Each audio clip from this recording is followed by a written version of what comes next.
Well, because Australia's jobs queen, Serena Russo, has gone from being fired from every job she had to being the 13th richest woman in the country. Whoa. Her employment business is now the largest in Australia, and she joins us to tell us the secrets of job success. G'day, Serena. Thanks very much. This is so exciting. Firstly, Ida, congratulations on such a great show.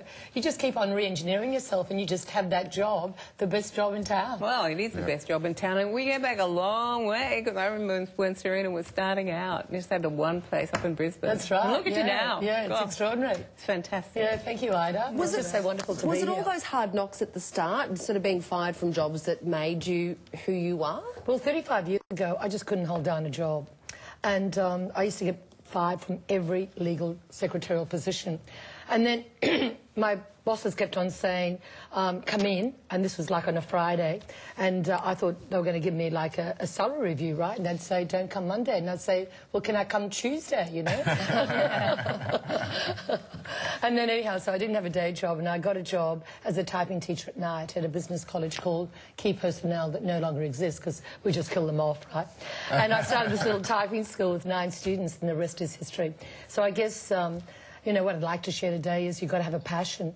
And let me tell you, the last 35 years hasn't just been smooth sailing. You know, we've had our disruptions, but it's how you interpret those experiences of failure that helps you to grow.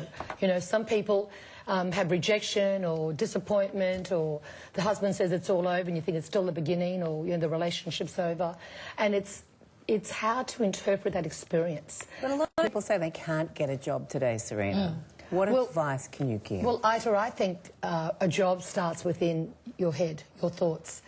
Today, with this amazing, iPhone, the Apple, you can actually have a start-up anywhere in Australia. You can start from, you know... do you like that? Have cake for breakfast? You can only have cake for breakfast when you've done 6.5 kilometres.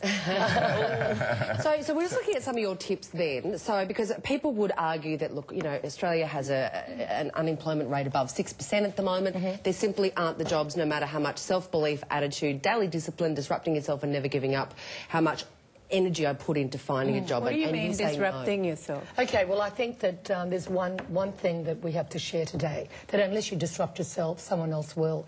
Technology, we're in the age of technology, we're in the age of disruption. Businesses have been disrupted.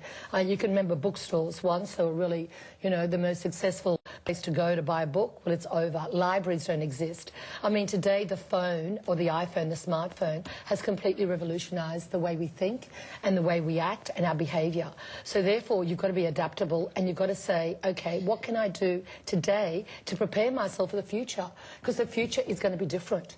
And the thing is, it's daily discipline, you know, learning, growing, you know, accepting change. Some people just won't accept change. Change is inevitable. I remember when I was 10.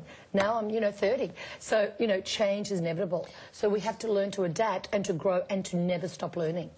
Can I ask, Serena, so this is a government scheme to get more unemployed people into work, isn't it? Job Active. Yes, and it started yesterday. And where are the jobs going to come from? Well, the jobs are going to come from, if we look at Western Sydney, which I'm very, very excited, we have offices everywhere in Western Sydney now. I've been dying to get into Western Sydney. We're there. Now, I don't know whether you know, but Western Sydney is growing faster than China. Now, there are so many jobs there. You know, what we're going to do with the job seekers in Western Sydney, in fact, we're all over Australia. We have 60,000 job seekers that we're responsible for, Serena Russo Job Access. We're going to give every job seeker respect. And I believe, like myself, even though I used to get fired from every job, there's a diamond in all of us. And we've got to find that diamond. And so I have 1,200 staff who are being trained to look for diamonds and respect individuals. One of the things that stood out to me was you said there are 2 things that you need when you're looking for a job, or 2 things you should desire. It was either inspiration or desperation. Correct, wish for either. Yeah, and why is that? Well, you know, I was desperate when I started. I mean, I couldn't hold down a job. And so it's that feeling, I'll do it or die. Everyone's had that feeling.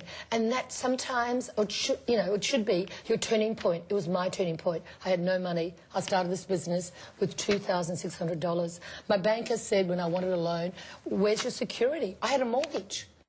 You know, I said, well, I've got shoes. You know, so it's all... These boots are made for walking. Serena, and look at you now, the jobs queen of Australia. It's pretty Thank you. exciting. It's amazing. It's Thank very, you for very joining exciting. us and talking to us But about Sarah, just one thing. If it is to be, it's up to me. You've got to take accountability. It is to be, Thank it's you up ver- to me. That's right. Oh, thanks, Serena. Thank you, We'll Ida. tackle. Thanks, Serena. We love you, Ida. We do love Ida. Now we will tackle the hot topics of the day, and Joe will open up